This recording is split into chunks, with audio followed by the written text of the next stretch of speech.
La ataxia de Friedreich es una enfermedad progresiva y hereditaria en forma recesiva que afecta al equilibrio, coordinación y movimiento.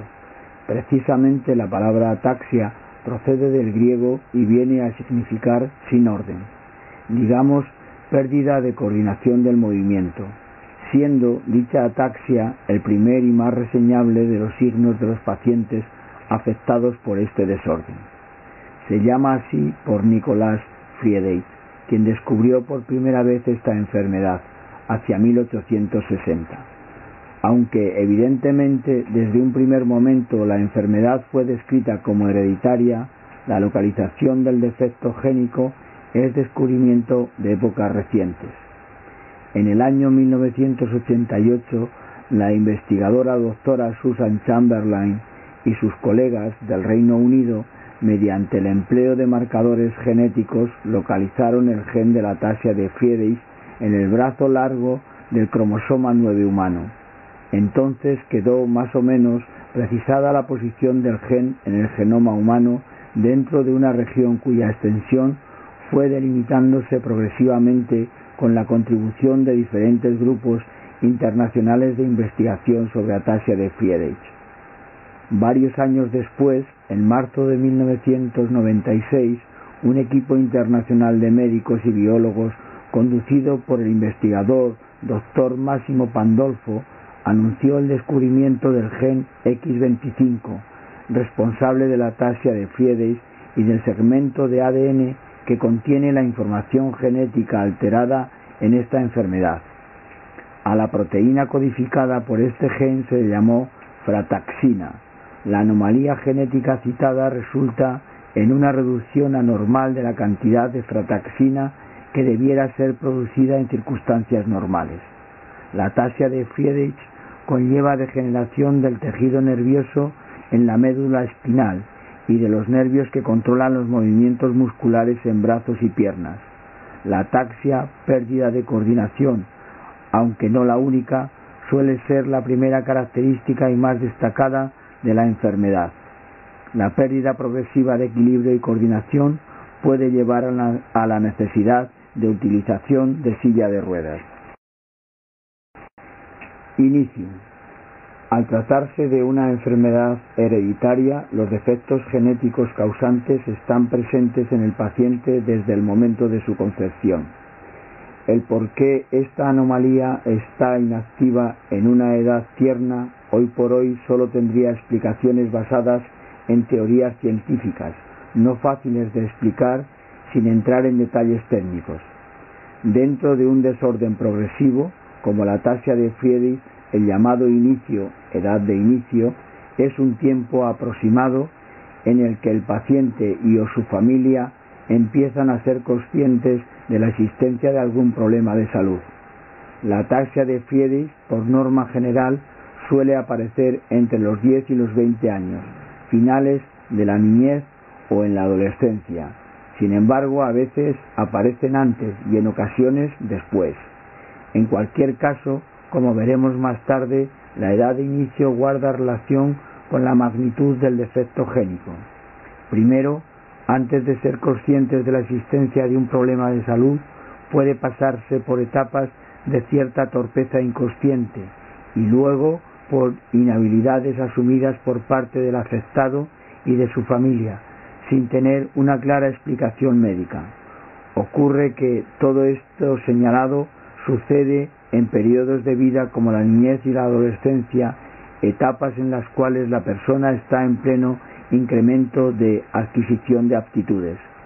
Por ello, es sumamente fácil pensar que ese niño o adolescente que aún no se sabe afectado de ataxia de Friedreich tiene un ritmo más lento de ganancia de capacidades que otros compañeros. La afección neurológica en la ataxia de Friedreich en un inicio se manifiesta en una falta de equilibrio, posteriormente torpeza en manos y piernas, incoordinación de movimientos, especialmente en la oscuridad o con los ojos cerrados, dificultad en el habla, explosiva y lenta, y mal funcionamiento en los reflejos, sobre todo lentitud. Diagnóstico.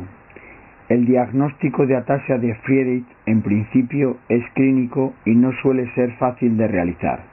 Raramente el inicio suele presentarse con acontecimientos repentinos. Muy pocas veces los primeros indicios pueden ser tan reveladores de un diagnóstico de ataxia de Friedreich como una escoliosis o una miocardiopatía, síntomas clásicos. Lo normal suele ser que estos síntomas citados surjan en etapas más avanzadas de la enfermedad y vayan precedidos de la ataxia propiamente dicha. Así, llaman la atención al entorno del niño o del joven adolescente afectado las frecuentes caídas y un caminar vacilante, más aún en la oscuridad. Aquí cambia totalmente la puntualización antes anotada. Ya es posible darse perfecta cuenta de que no se trata de una lentitud de adquisición de aptitudes, sino una clara pérdida dentro de un periodo de edad donde lo normal debiera ser todo lo contrario. A veces pudiera dar la impresión de verse un desencadenante del problema. Esto lleva aún más a la confusión a la hora de realizar un diagnóstico. Se trata de que la enfermedad pudiera aparecer en el caldo de cultivo de la debilidad provocada por cualquier otro achaque, más o menos pasajero y sin relación directa con la ataxia de Friedreich, dando lugar a una pista falsa. En la ataxia de Friedreich, estas inestabilidades y pérdida de equilibrio al caminar no se ven acompañadas por ninguna alteración de las facultades intelectuales, como sí sucede en otras enfermedades. Los síntomas más corrientes de la primera etapa, como se ha dicho, son deficiencias de equilibrio y coordinación. Por ejemplo, un paciente de ataxia de Friedreich puede tener dificultades para caminar y o correr como los demás niños o adolescentes de su edad, tener que agarrarse a la barandilla para subir o bajar escaleras, sentir aumento de la deficiencia de equilibrio en la oscuridad, en fin, que puede aparecer como simplemente torpe. Esta aparente torpeza también puede afectar a brazos y manos como consecuencia de una descoordinación entre los reflejos enviados por la vista al cerebelo y las órdenes recibidas desde éste en mano y brazo. Es una lentitud e imprecisión de reflejos, al igual que en las piernas. Los médicos, a la vista de los datos referidos en el párrafo pasado, diagnostican la ataxia de Friedreich realizando un cuidadoso examen clínico que incluye un historial médico y un minucioso examen físico. Las pruebas que pueden realizarse incluyen lo siguiente: historial familiar preguntando por las enfermedades de la familia, con especial hincapié en posibles antecedentes de ataxia por si pudiera tratarse de una herencia dominante, minucioso reconocimiento del paciente y sus síntomas neurológicos, análisis de sangre prestando atención especial a los niveles de vitamina E. La ataxia por deficiencia en vitamina E es muy parecida en síntomas a la ataxia de Friedreich. Análisis de orina para evaluar los niveles de glucosa. Electromiograma para medir la actividad eléctrica de las células musculares. Estudio neurofisiológico para medir la velocidad a la que los nervios transmiten los impulsos. Electrocardiograma para tener una presentación gráfica de la actividad eléctrica o patrón de pulsaciones del corazón. Ecocardiograma para registrar la posición y movimiento del músculo del corazón. Exploraciones de imágenes de resonancia magnética o tomografía computarizada para obtener imágenes del cerebro y de la médula espinal. Punción espinal para evaluar el líquido cerebroespinal. Incidencia. La ataxia de Friedreich, aunque por su escasa incidencia entra en el grupo de las enfermedades denominadas raras, es la forma más corriente de las ataxias hereditarias. Afecta aproximadamente a 2 de cada 100.000 personas en poblaciones de raza de origen europeo, Caucasian. no afectando a razas de orígenes africano ni tampoco a las orientales. Según algunos datos estimativos, la cifra de prevalencia en el caso de España puede ser ligeramente superior a las antes citadas para razas de origen europeo, blancas. Herencia autosómica recesiva. La ataxia de Friedreich es una enfermedad de herencia autosómica. Afecta por igual a varones y a hembras por hallarse el defecto génico en un autosoma. Los primeros 22 pares de cromosomas llamados autosomas son los mismos en varones y en hembras. El par de cromosomas número 23 es diferente, pues sirve para determinar el sexo de la persona. La ciencia de la genética nació hacia el año 1900. Varios investigadores descubrieron el trabajo sobre plantas vegetales del monje austríaco Gregor Mendel. Aunque dicho trabajo ya fue publicado en 1866, había sido prácticamente ignorado hasta entonces. Mendel sostenía la teoría de que cada progenitor tiene 2 unidades de cada gen, pero solo aporta una unidad de cada par a su descendiente.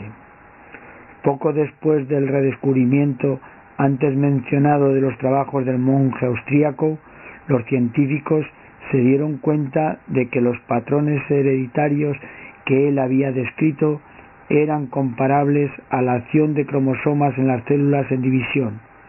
Esto condujo a un estudio profundo de la división celular. Cada célula procede de la división de otra célula. Todas las células que componen un ser humano derivan de las divisiones sucesivas de una única célula, el cigoto. Cada uno de nosotros tiene 23 pares de cromosomas, como si fuera por duplicado, casi en cada célula del cuerpo. Un miembro de cada uno de los 23 pares de cromosomas se hereda de la madre y el otro miembro de cada par procede del padre. Los genes proveen de instrucciones a las células para hacer las proteínas o químicos esenciales para una vida sana. Aunque cada célula somática contiene genes idénticos, algunos genes solo se activan en ciertas células y en determinados momentos. Alelo se llama cada una de las 2 unidades del par descrito por el monje austriaco Gregor Mendel. El genoma. El genoma es todo el ácido desoxirribonucleico, ADN. Se encuentra dentro de las células de un organismo. Es el material del que están hechos los genes, los cuales son las unidades que llevan la información para fabricar las proteínas. Y estas proteínas son las que van a determinar, entre otras cosas, las características visibles del organismo o cómo el cuerpo metaboliza la comida o se defiende ante las infecciones. El elemento más importante del cromosoma es la molécula continua de ADN. Esta molécula de doble cadena con forma de escalera retorcida llamada doble hélice está formada por compuestos químicos enlazados llamados nucleótidos. Cada nucleótido consta de 3 partes: un azúcar llamado desoxirribosa, un compuesto de fósforo, una de 4 posibles bases: adenina A, guanina G, timina T y citosina C. Estos componentes están enlazados de manera que el azúcar y el fosfato forman 2 lados paralelos de la escalera de ADN. Las bases de ambos lados se unen por parejas para formar travesaños. La adenina A se enlaza siempre con la timina T y la guanina G siempre con la citosina C. El código genético viene determinado por el orden que ocupan las bases adenina A, timina T, guanina G y citosina C en la escalera de ADN, determinando las instrucciones para producción de proteínas. Una mutación es la sustitución de un nucleótido de ADN por otro que contiene una base distinta de lo normal, lo cual deriva en que todas las células descendientes contengan esa misma secuencia alterada de bases. Como resultado de tal sustitución, cambia la secuencia de aminoácidos de la proteína resultante. Casi todas las mutaciones son resultado de errores durante el proceso de replicación. Heterocigoto se llama individuo que posee dos alelos diferentes en un locus concreto de un par de cromosomas homólogos. A nivel menos técnico, es lo denominado como portador, es decir, que lleva un alelo normal y otro con una mutación de un determinado gen. Patrón de herencia. Como se ha dicho, todos tenemos dos copias de cada gen, una heredada de cada padre. Antes de traspasarlos al nuevo ser, han de copiarse 100.000 genes al realizar cada óvulo o cada espermatozoide. El copiado casi siempre se realiza con suma precisión. No obstante, en este proceso de copia, en algunas raras ocasiones hay errores, las llamadas mutaciones, y una vez habidas, esas mutaciones se transmiten de generación en generación. En realidad, todos tenemos en nuestro cuerpo genes que contienen pequeños cambios o variaciones, pero la mayoría de tales anomalías pequeñas no causa enfermedades. Cuando las variaciones son pequeñas y no producen daños, se llaman polimorfismos. Sin embargo, de vez en cuando, las variaciones sí son lo suficientemente grandes como para causar desórdenes genéticos, como es el caso de la ataxia de Friedreich. En un desorden de herencia recesiva, como es la ataxia de Friedreich, los llamados portadores llevan una sola copia, alelo, defectuosa del gen de la enfermedad y son personas sanas y normales. Sin embargo, pueden transmitir a sus hijos su copia del gen mutado, causante del desorden, e incluso podrían tener hijos afectados si existiese una combinación con otro alelo anómalo del gen del otro padre. Para tener un hijo afectado, salvo excepciones de mutaciones de punto, ambos padres deben ser portadores del gen de la enfermedad. Si ambos padres son portadores, las probabilidades para cada uno de sus hijos de heredar dos alelos defectuosos del gen y desarrollar la enfermedad es del 25%, otro 25% de ser sano, ningún alelo anómalo, y un 50% de ser portador, un solo alelo defectuoso. Bien entendido que se habla de probabilidades sujetas al azar. Un ejemplo similar sería que ante un nuevo nacimiento tenemos 50% de probabilidades teóricas de que salga niño y otras 50 de que salga niña, pero en realidad sale lo que sale, habiendo familias con diferentes porcentajes. Posibles combinaciones de alelos de progenitores de ataxia de Friedreich. En la figura se muestran las posibles combinaciones de alelos de progenitores.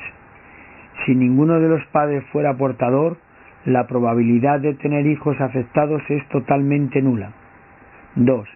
Si solamente uno de los padres fuera portador, la probabilidad de tener hijos afectados, salvo mutaciones de punto, es nula, mientras la de tener hijos portadores es del 50% y la de tener hijos sanos no portadores es de otro 50%. 3. Con ambos padres portadores, es el caso visto en la diapositiva anterior, la posibilidad teórica de que sus hijos sean sanos portadores como los padres es del 50%, mientras hay un riesgo de 25% para hijos afectados por la enfermedad y otro 25% de probabilidades para ni afectados ni portadores, totalmente sanos y libres. 4. Se da el caso de pacientes de enfermedades recesivas casados o casadas con personas sanas no portadoras de una copia defectuosa del gen del desorden. En esa circunstancia, salvo excepciones de mutaciones de punto, los hijos no tienen riesgo de verse afectados por la enfermedad, pero en cambio tienen el 100% de probabilidades de ser portadores. 5. En el hipotético caso de hijos de dos personas afectadas por un mismo tipo de enfermedad de herencia recesiva, el riesgo de que los hijos heredaran el padecimiento del desorden génico sería del 100%. 6. En caso de hijos entre sano pero portador y afectado, la probabilidad sería del 50% para hijos sanos portadores y otro 50% para afectados. Como añadido a los puntos anteriores están las llamadas mutaciones de punto. En este tipo de mutaciones, la tasa de Friedreich tiene lugar cuando el afectado hereda una mutación hallada en uno de los padres, sin que el otro padre porte mutación. Es decir, uno de sus alelos mutados correspondería a una nueva mutación. Teóricamente, 2 mutaciones de punto también podrían causar esta enfermedad, pero es muy difícil que pudiera darse el caso de esa combinación, y no se conoce ningún caso donde haya ocurrido esta hipótesis. Prueba genética. En la tasa de Friedreich hay prueba genética descubierta, la cual permite confirmar o descartar el prediagnóstico clínico con un nivel muy alto de fiabilidad, un 96%. El resultado de la prueba genética se puede afirmar o desmentir categóricamente la existencia o inexistencia de esta enfermedad en todos los casos. Hay pacientes con fenotipo de ataxia de Friedreich que no presentan mutaciones en ambos alelos del gen FRDA, aunque se puede que tal mutación exista en otro sitio aún no descrito. Repeticiones GAA. Este código genético viene determinado por el orden que ocupan las bases adenina A, timina T, guanina G, citosina C en la escalera de ADN, determinando las instrucciones para producción de proteínas.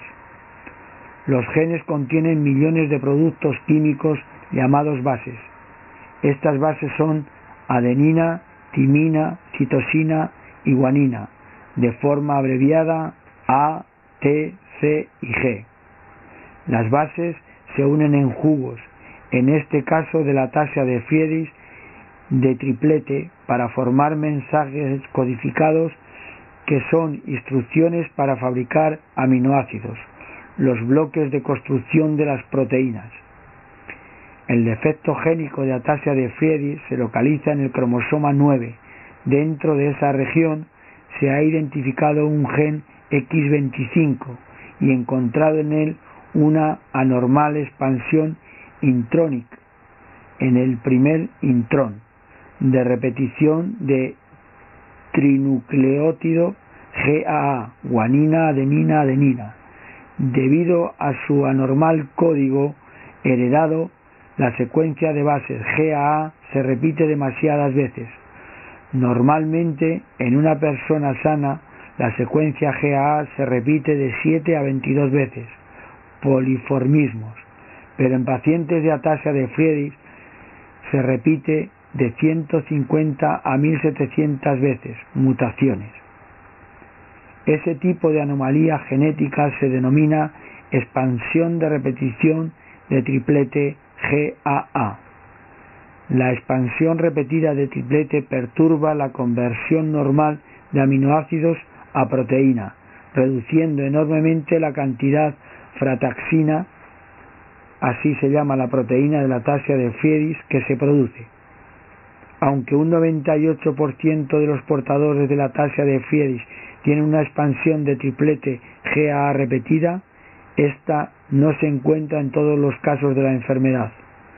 Una proporción muy pequeña de personas afectadas tienen otros defectos de codificación genética responsables del desorden. Frataxina. La expansión repetida del triplete GAA reduce enormemente la cantidad de la proteína llamada frataxina, producida en la mitocondria celular. La frataxina es una proteína integrada por 210 aminoácidos.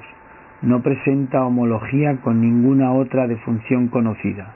Ello no obsta para que se haya descubierto proteínas similares en especies muy dispares, el gusano C. elegans y la levadura S. cerevisiae. La investigación indica que sin un nivel normal de frataxina, ciertas células del cuerpo, especialmente en el cerebro, en la médula espinal y en los músculos, no pueden soportar la tensión oxidativa producida en las mitocondrias, las plantas productoras de energía de las células. Se ha descubierto que la disminución de cantidad de esta proteína lleva a una concentración tóxica de hierro en las mitocondrias celulares. La mitocondria. Las mitocondrias son miles de diminutas estructuras localizadas en el interior de cada una de las células del cuerpo. Por llamarlo así, las mitocondrias constituyen la central energética de las células. Son estructuras intracelulares en las que se lleva a cabo la reacción química sumamente importante denominada respiración. Mediante ella, las moléculas obtenidas a partir de los alimentos que ingerimos por combustión se convierten en energía, una molécula llamada ATP. Esto se logra mediante el transporte de electrones provistos por los alimentos como azúcares y lípidos.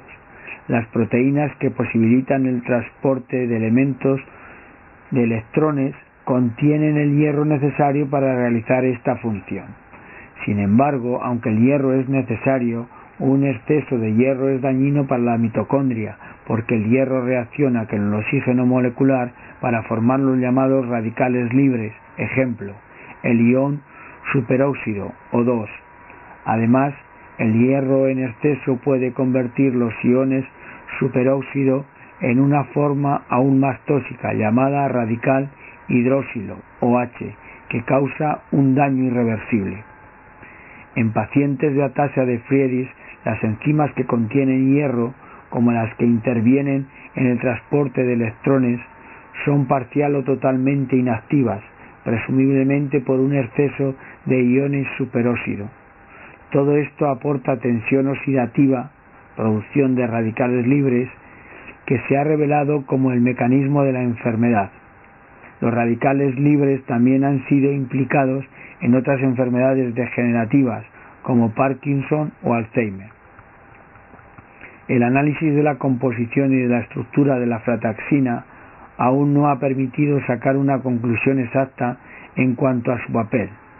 Además, las proteínas que intervienen en la maduración de la frataxina interactúan con ella, no permitiendo la identificación de agentes que la impliquen en una vía metabólica más particular dentro de las mitocondrias.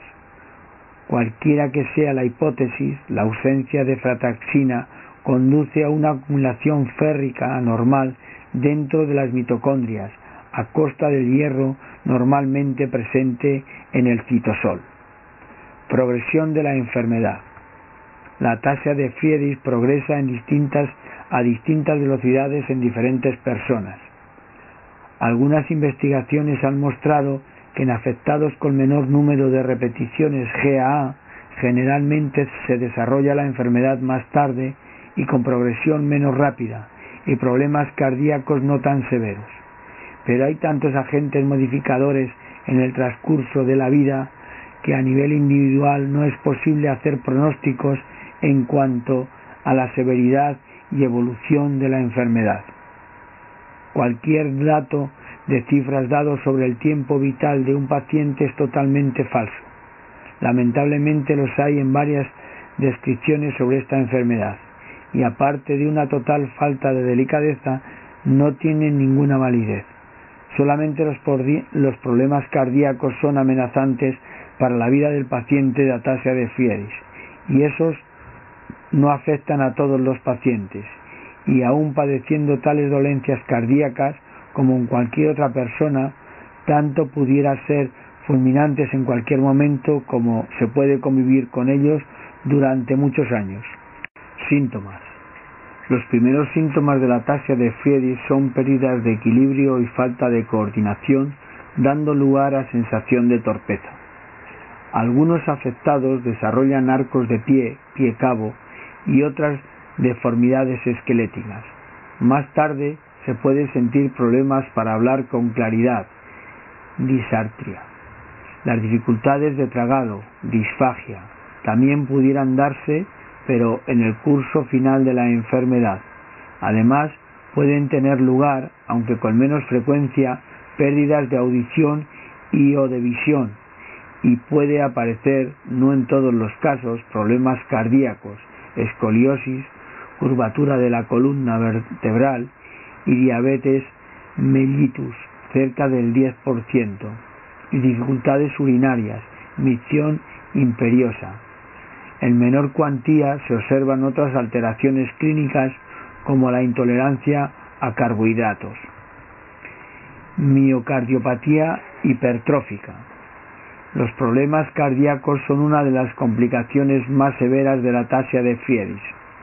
La cardiomiopatía hipertrófica obstructiva, típica de esta enfermedad, aunque no todos los afectados la padecen, se caracteriza por un espesamiento y endurecimiento de la pared del ventrículo izquierdo, principal cámara bombeadora del corazón. Otro tipo de cardiomiopatía es la forma dilatada, en la cual el músculo cardíaco se debilita y agranda, conduciendo a una reducción de la cámara bombeadora y a insuficiencia cardíaca. Los síntomas principales son arritmias y taquicardias. La terapia apropiada involucraría la colocación de un marcapasos para corregir el ritmo del corazón. También hay pacientes de ataxia de Friedrich que han superado con éxito un trasplante de corazón. Capacidad mental. Aunque algunos pacientes pudieran dar la visión contraria ante personas desconocidas, debido a sus dificultades para expresarse, la ataxia de Friedrich no conlleva déficit intelectual. En general, los pacientes tienen una alta formación académica. De existir deficiencia mental, pudiera deberse a circunstancias personales o a asociación de la enfermedad con otros desórdenes distintos. Otra cosa diferente es que el padecimiento de una enfermedad progresiva y el difícil modo de vida a que obliga pudieran llevar a problemas psicológicos. De hecho, las depresiones tienen cierta frecuencia en la ataxia de Friedrich, pero no serían tanto debidas a la naturaleza de la enfermedad como a las consecuencias de la misma. Tratamientos. En la actualidad, salvo antioxidantes, que trataremos en una posterior diapositiva, no hay tratamientos globales, pero sí sintomáticos dirigidos a cada uno de los síntomas, y los síntomas de un afectado por esta enfermedad son muy amplios, además dejándole un estado de debilidad vulnerable a otras afecciones solo relacionadas de forma indirecta con este desorden. Rehabilitación física. La rehabilitación física es realmente importante y necesaria en todas las enfermedades con implicaciones musculares y deterioro progresivo. La ataxia de Friedrich no solo concierne a la musculatura en forma de aparición gradual de debilidad muscular, espasticidad, temblores y movimientos involuntarios de los músculos, sino también afecta a otras áreas necesitadas de algún ejercicio y o rehabilitación para una mejor conservación de facultades. Este desorden conlleva una degeneración de las fibras nerviosas implicadas en el control del equilibrio y de la estabilidad. Normalmente los pacientes de ataxia de Friedrich deben compensar con la vista su déficit de sensación postural, tanto del cuerpo como de los miembros superiores e inferiores. De ahí lo demás dificultades para moverse en la oscuridad o con los ojos cerrados, o esa prueba médica de tocarse con el dedo la punta de la nariz manteniendo los ojos cerrados. Otro añadido es que en ocasiones pueden aparecer deformaciones musculoesqueléticas, arco del pie exageradamente cabo y cifosis o escoliosis, aumento excesivo de la desviación de la columna vertebral, que también pueden perjudicar a la movilidad y al mantenimiento del equilibrio.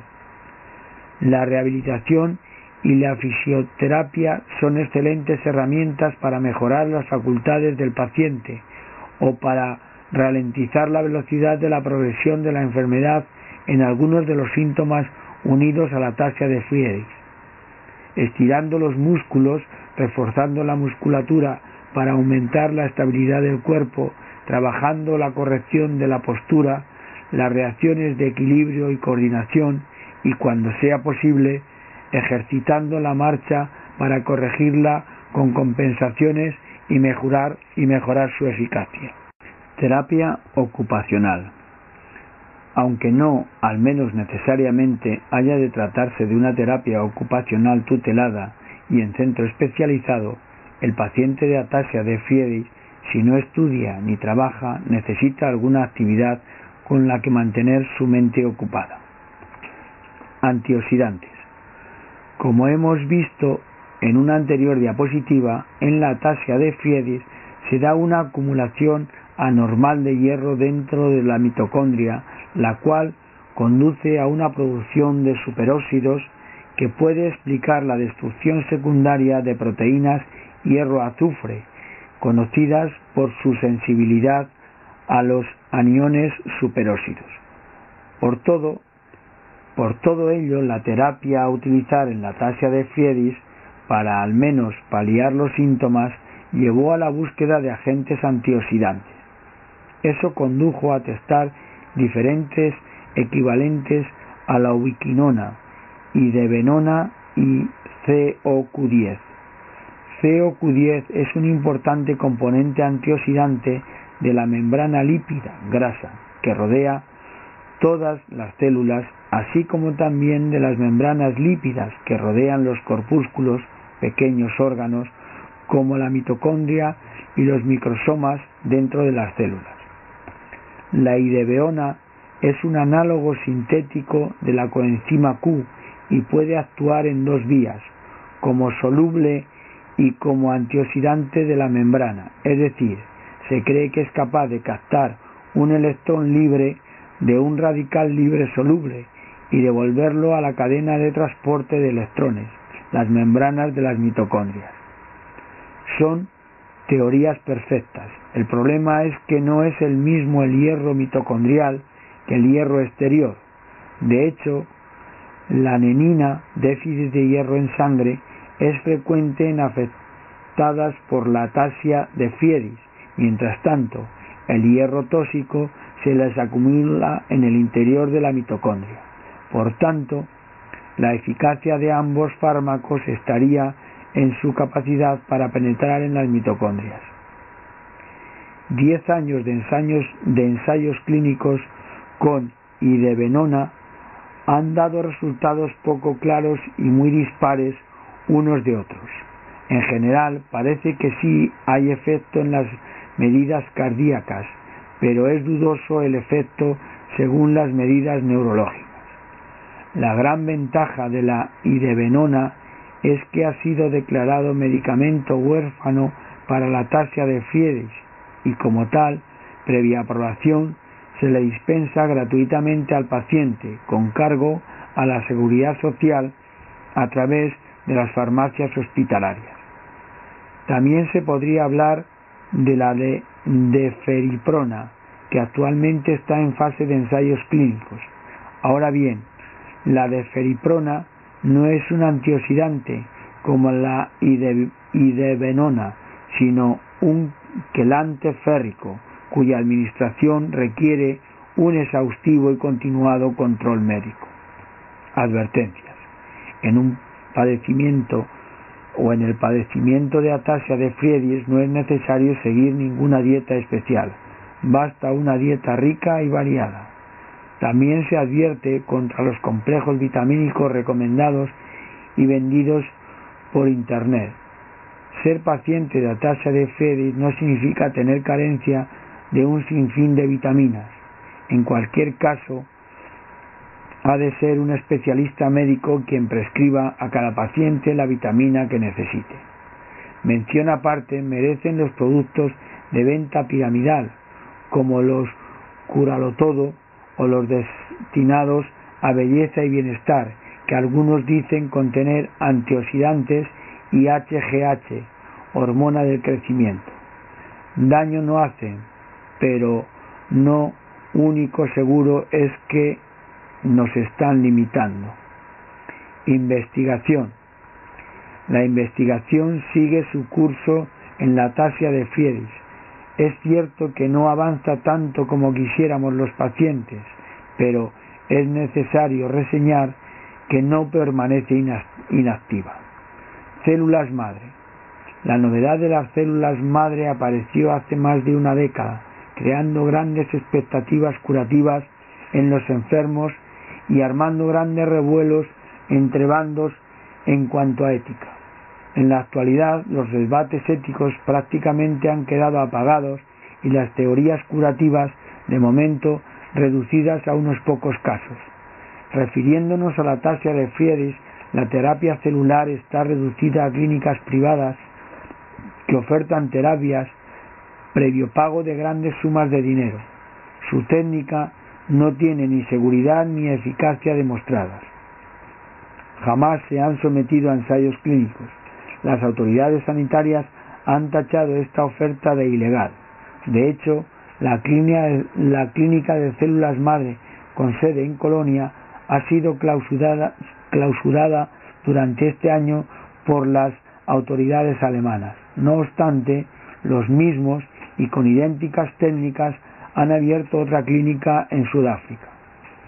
El caso de la clínica de células madre en China no tiene ninguna similitud con la anterior en cuanto a técnicas, aunque tampoco han demostrado la seguridad y eficacia mediante ensayos clínicos, y su propaganda se reduce a testimonios de pacientes. No obstante, las células sí tienen una utilidad muy importante en esta enfermedad. Es la creación de líneas celulares que sirven para probar sustancias y fármacos que pudieran servir como terapia para dicho servicio, parecer ser un modelo más eficiente que el de los ratones transgénicos utilizados en años pasados. Terapia génica. La terapia génica podría llevar a resultados altamente positivos en la ataxia de Friedrich. Parece la técnica más adecuada para este desorden, pero aún se vislumbra como un futuro lejano en esta enfermedad. Queda aún mucha investigación por realizar antes de que pudiera ponerse en práctica esta terapia.